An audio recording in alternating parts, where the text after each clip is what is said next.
Hola a todos, me da mucho gusto verlos y un saludo para ustedes. Yo le agradezco a quienes aceptaron a que yo pueda estar aquí porque es la primera vez que una persona sorda hace un podcast en lengua de señas, mostrando cómo mediante la lengua de señas también se puede expresar y no solamente a través de un idioma oral o hablado. La lengua de señas es mi idioma y es el que amo. Mi nombre es Mónica Zúñiga López. Soy una persona sorda que tiene una seña, porque la lengua de señas nos da señas distintas y esta es la de ojos hermosos, ¿no? Bueno, ahora la razón de esto es porque mis ojos cambian de colores, no sé, son unos ojos un poco locos que depende del clima, el sol o no sé, las nubes, por eso cambian mis ojos de color y también mis bellas pestañas, por eso esta es mi seña, mis ojos hermosos. Pero ahora quiero presentarles al intérprete, él es un intérprete profesional, sí, del extranjero, y su nombre es Warren. Y él tiene también su seña. ¿Cuál es tu seña?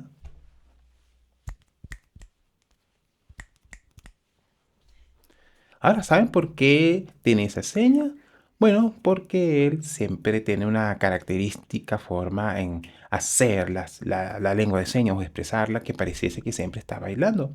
Entonces, esa es una manera en que nos identificamos, en la que la lengua de señas hace realmente una identificación a todas las personas que hacen parte de su comunidad, sean estas sordas u oyentes. Entonces, es algo muy importante que ustedes deben saber respecto a lo que es la lengua de señas y la comunidad sorda. Ahora, este es un podcast que va a hablar sobre la inclusión. ¿Ustedes ya saben qué es la inclusión? Bueno, quiero comentarles que la inclusión es, por ejemplo, algo interesante que pasa en muchas partes del mundo, ¿no? Tanto en México también y otras partes del planeta, ¿no?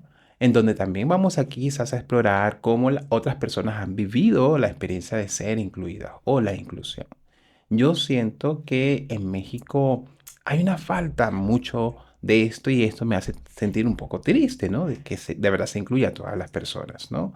Yo, por ejemplo, he estado en estados como el Estado de México, en donde se lee frases muy interesantes como la inclusión ya es un hecho, donde entonces se da una protección a todas las personas como debería de ser. Pero así es, no. Realmente hay diferentes situaciones en las que todavía no se da, no se logra una inclusión, ¿no? Porque la inclusión debería ser una realidad en donde todos estemos en las mismas condiciones y oportunidades, pero lamentablemente les digo que no es así. Hay otros países donde sí existe la inclusión, porque, por ejemplo, quizás hay inclusión educativa en lo que se puede llamar educación especial, no, sino en otros muchos aspectos o temas. Yo tengo la experiencia de estar en otros, o saber de la experiencia de otros países, en donde, por ejemplo, me muestran lo que es la inclusión y dicen la inclusión ya está, por ejemplo, legalmente constituida, se acepta pues a todas las personas, no importa su discapacidad, ¿no? Porque yo, por ejemplo, yo no tengo yo soy una persona con discapacidad, no una discapacidad que se note realmente en mi cuerpo, porque solamente lo que no puedo es no oír, como quizás unas personas normoyentes. Pero eso no causa ningún problema en mis capacidades mentales. Yo puedo manejar, puedo cocinar, o sea, soy una persona como cualquier otra persona. Yo soy hija, yo soy madre, yo tengo hijos, sí, y tengo muchas otras habilidades y no solamente se deben centrar las cosas en mi discapacidad, ¿no? Entonces puedo hacer lo mismo que hacen otras personas. No obstante, la mayoría de personas, cuando ven que soy una persona sorda, no ven mis otras habilidades, sino solamente se centran en que no escucho.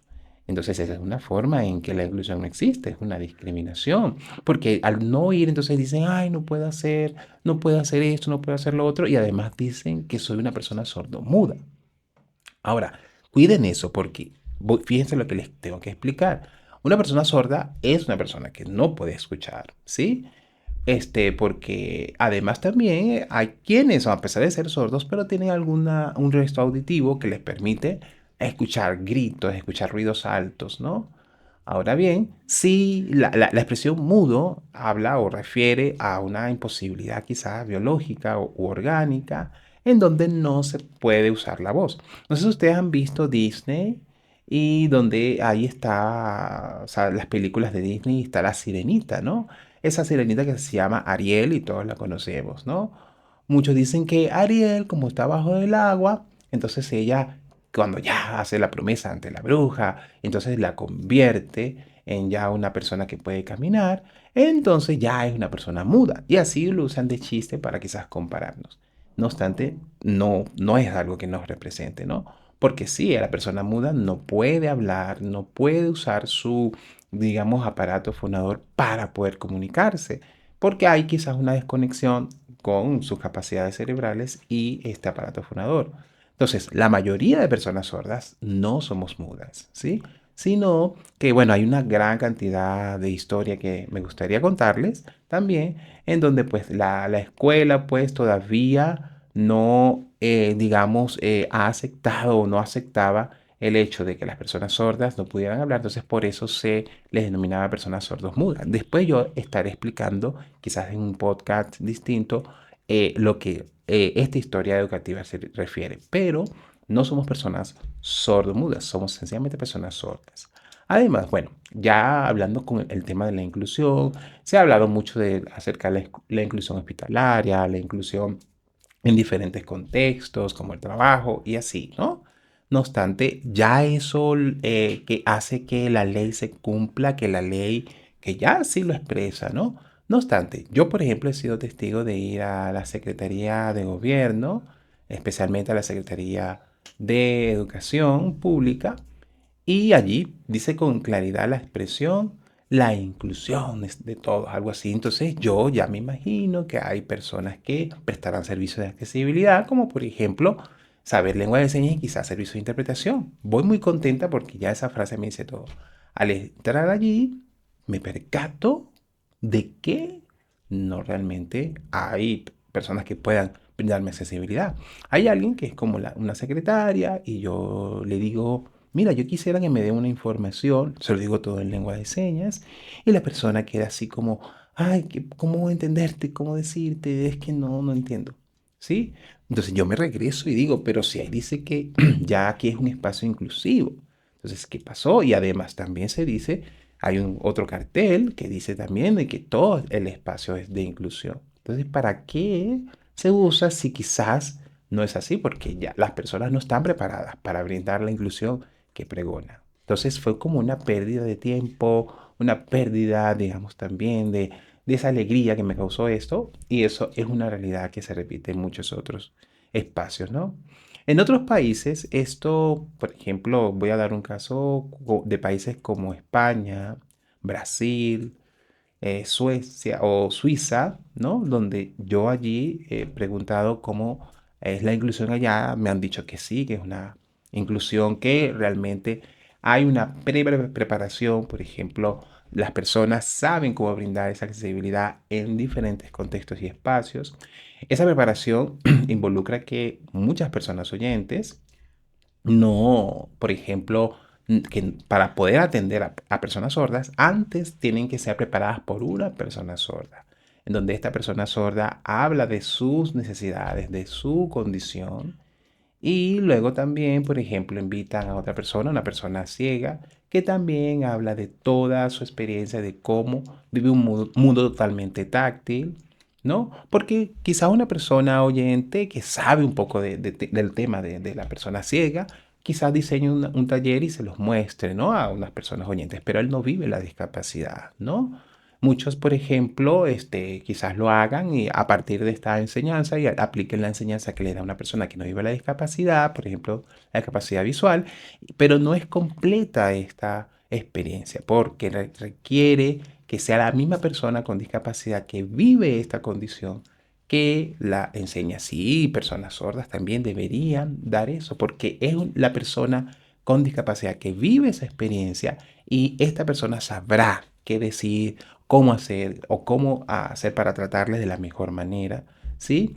Porque si vamos a tratar a personas sordas, es mejor que una persona sorda sea la que enseña a otros que no vivan esta discapacidad para que de esa manera sí pueda brindar un servicio que realmente sea inclusión. Para continuar con el tema de inclusión, bueno, La inclusión no debe ocurrir solamente en la escuela, como antes comentaba, debe también ocurrir en contextos como el trabajo. Y no solamente eso, sino también en contextos de salud, como los hospitales, y así muchísimos otros más que son tan necesarios y donde también hace falta mucho por realmente lograr la inclusión.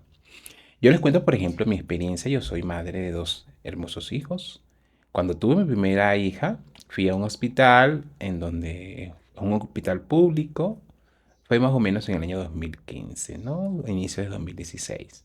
Cuando fui, entonces no había allí en este hospital intérpretes, ni siquiera médicos o enfermeras o enfermeros que supieran lengua de señas, ¿no? Y eso es algo que he vivido como madre, digamos, sorda, una barrera que me ha causado muchas dificultades, porque, bueno, se habla mucho de la inclusión, no obstante, existen estos espacios hospitalarios, eso. He visto, por ejemplo, en Morelia, en donde no tenemos una seguridad en este aspecto, no hay una garantía de esa accesibilidad y eso nos causa un gran temor al estar en estos espacios, ¿no? Porque tenemos pues, digamos, ese miedo en que, por ejemplo, seamos discriminados por no tener todos estos aspectos de accesibilidad y así de inclusión listos. Y entonces, ¿dónde ir a hacer denuncias para lograr estos cambios?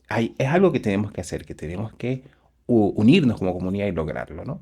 Porque a veces también se cree que la inclusión es como, por ejemplo, colocar rampas, quizás colocar algunos otros aspectos de accesibilidad, que quizás pasen en algunas instancias de gobierno, pero en donde estos lugares de hospitales no están realmente estos listos o también se han colocado ya hace mucho tiempo y ya están en desuso, ¿no?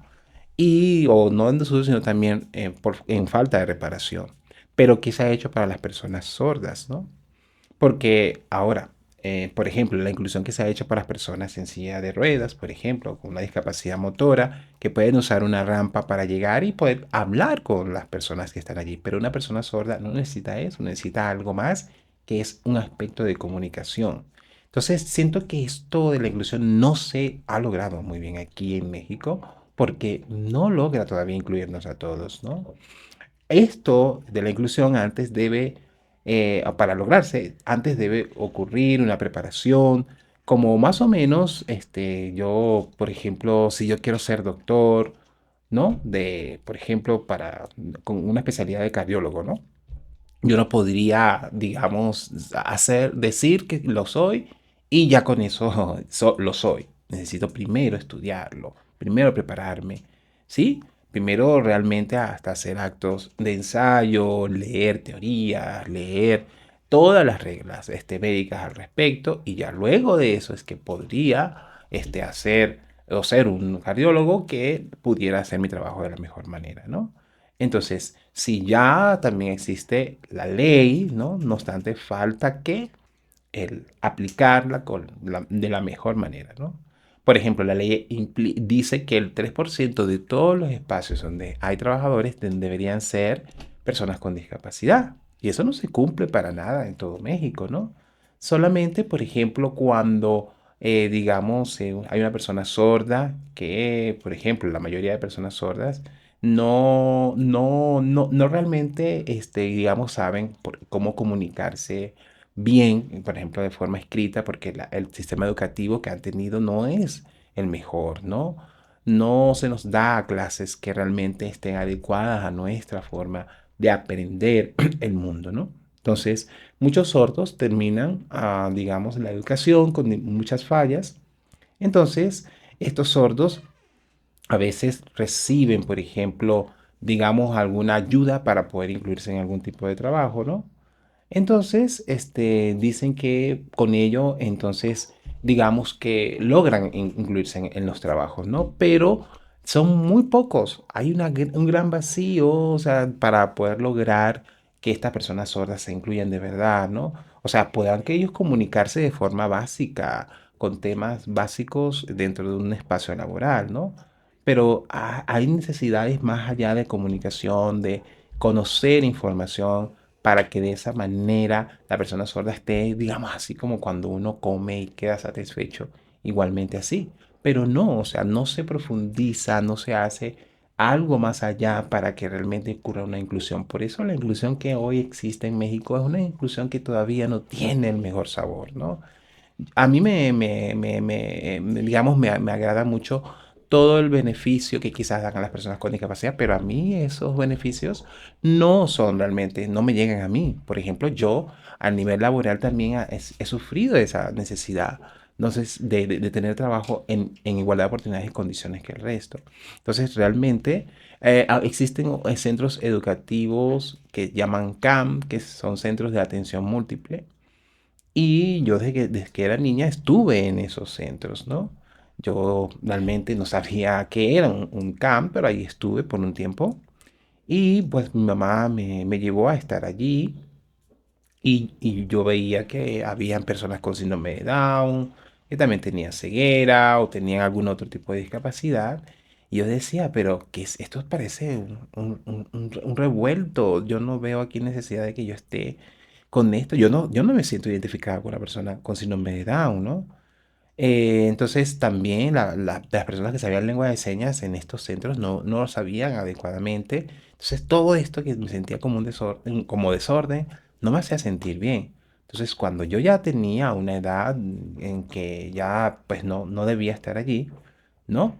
Que ya era la edad de 11 años, yo veía que por ejemplo en su mochila tenía, o otros niños que iban a otras escuelas de 11 años tenían muchas, digamos, libros de matemática, de español, y a mí me encanta porque a mí me encanta estudiar, me gusta mucho los hechos de estudio. Y en mi morral, por ejemplo, habían dos o tres libretas o información para materias como español, matemática y quizás otro tema.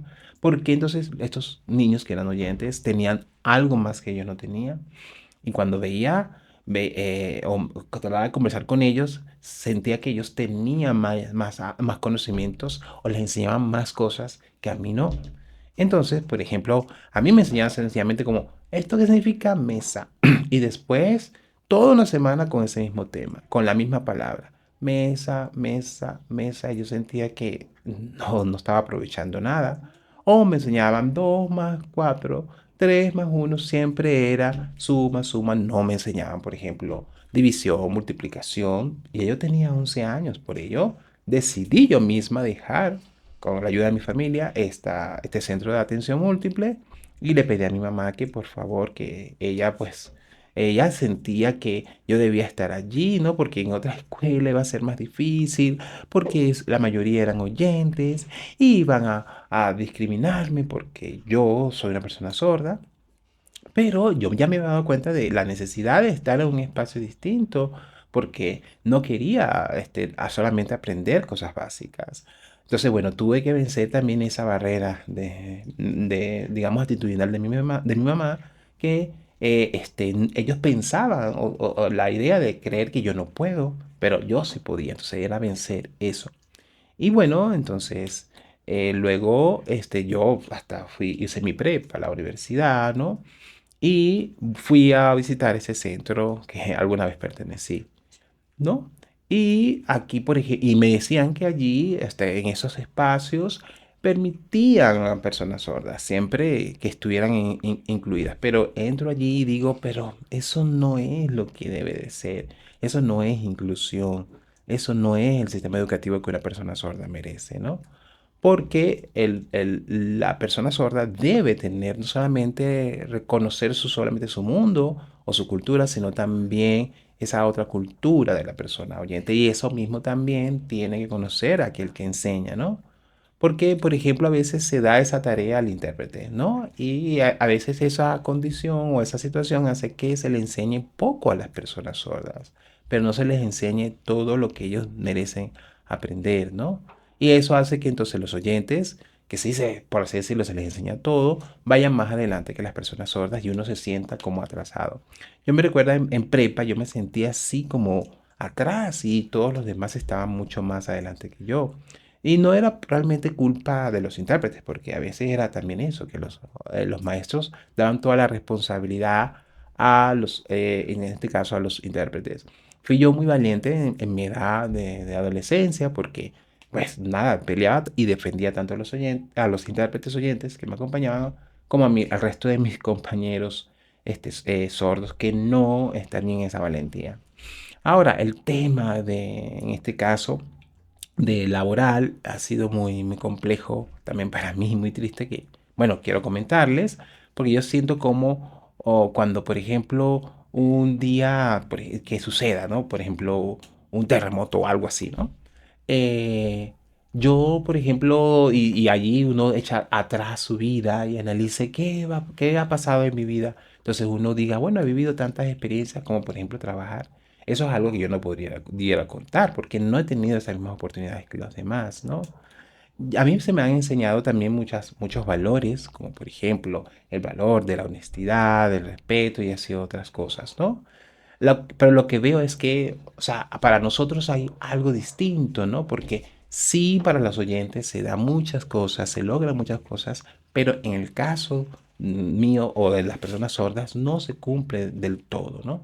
Yo, por ejemplo, puedo decir que yo soy una persona sorda y que cualquier cosa que ustedes necesiten información al respecto de nosotros, puedan preguntarme a mí. Pero no hacen así, o sea, no hacen eso. Y cuando, por ejemplo, ocurren situaciones o accidentes como, por ejemplo, naturales como un terremoto, por ejemplo, no se atiende a las personas sordas. Yo recuerdo una vez donde hubo un terremoto, ¿no?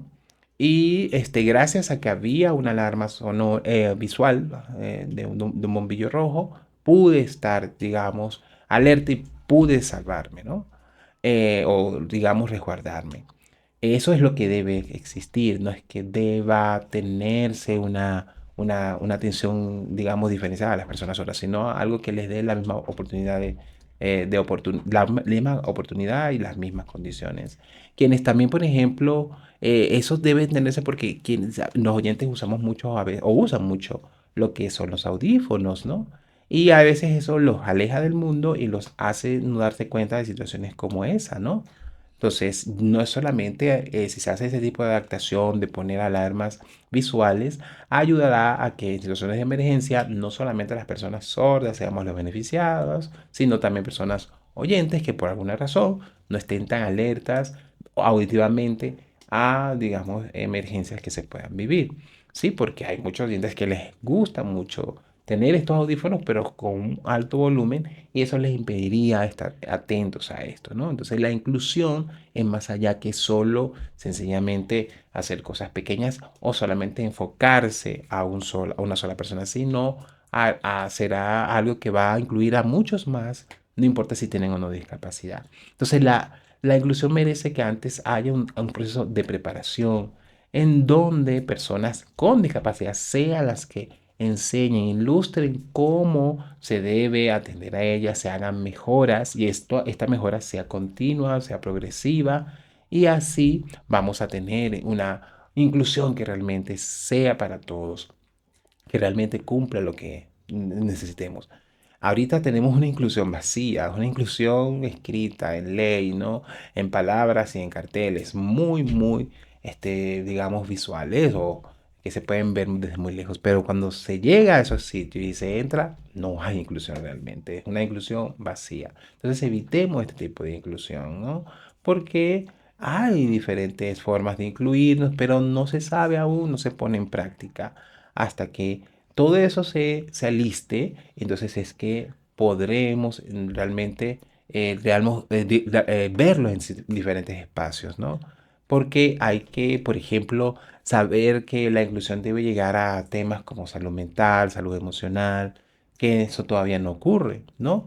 Las personas, por ejemplo, sordas que viven todas en su comunidad, ellos tienen, por ejemplo, asociaciones que requieren también que, por ejemplo, se les ayude, se les preste apoyo.